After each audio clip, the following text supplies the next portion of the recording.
অনেক কাল আগের কথা। ইসলামের দ্বিতীয় খলিফা ওমর ইবনুল খাত্তাব, মদিনার শাসনকর্তা। তিনি তার কঠোর ন্যায়পরায়ণতা ও সাদাসিধা জীবনযাপনের জন্য বিখ্যাত ছিলেন। তার শাসনকালে তিনি রাষ্ট্রের প্রতিটি নাগরিকের প্রতি সমানভাবে সুবিচার করতেন, এমনকি নিজের বিরুদ্ধে হলেও। একবার বাইতুল মাল, রাষ্ট্রীয় কোষাগার থেকে জনগণের জন্য নতুন কাপড় বিতরণ করা হলো। এই কাপড় দিয়ে সবাই একটি করে লম্বা জামা বানাতে পারত।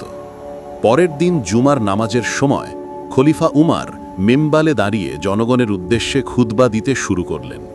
কিন্তু সবাই অবাক হয়ে লক্ষ্য করল, তার পরিধানে যে জামাটি ছিল তা ছিল অন্যদের কাপড়ের চেয়ে লম্বা ও বড়। অর্থাৎ তার জামা বানাতে স্বাভাবিকের চেয়ে বেশি কাপড় লেগেছে বলে মনে হচ্ছিল।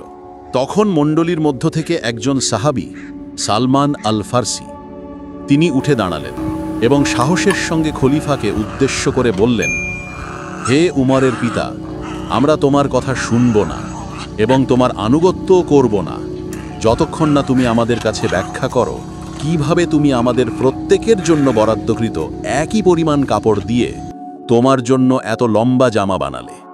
আমাদের কারো জামা এত লম্বা হয়নি।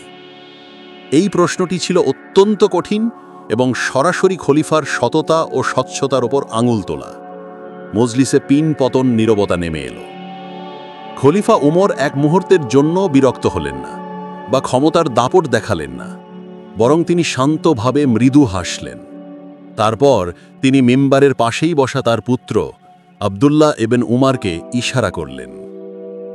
আবদুল্লাহ ইবন উমর উঠে দাঁড়ালেন এবং বললেন, আসলে আমার বাবার উচ্চতা ও দৈহিক গঠন অন্যদের চেয়ে কিছুটা বেশি, তাই আমার নিজের বরাদ্দকৃত কাপড়ের অংশটি আমি তাকে দিয়ে দিয়েছি, যাতে তিনি সেই কাপড় যোগ করে একটি পূর্ণ জামা বানাতে পারেন।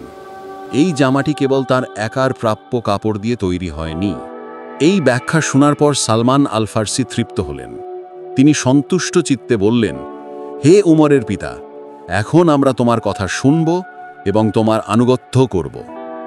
শাসকের কাছে জনগণের প্রশ্ন করার পূর্ণ অধিকার আছে, আর শাসককে সেই প্রশ্নের জবাব দিতে বাধ্য থাকতে হবে।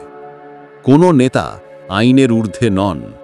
রাষ্ট্রের নেতা ব্যক্তিগতভাবে কতটুকু ভোগ করছেন সে বিষয়ে জনগণের কাছে স্বচ্ছ থাকতে হবে। ইসলাম অনুযায়ী রাজনীতি মানে শুধু শাসন ক্ষমতা নয়, বরং তা হল আল্লাহর কাছে জবাবদিহিতার ভয় রেখে মানুষের মাঝে ন্যায়, সমতা ও সততা প্রতিষ্ঠা করা। গল্পটি কেমন লাগলো কমেন্টে জানাবেন। যদি এই চ্যানেলে নতুন হয়ে থাকেন, এক্ষুনি সাবস্ক্রাইব করুন।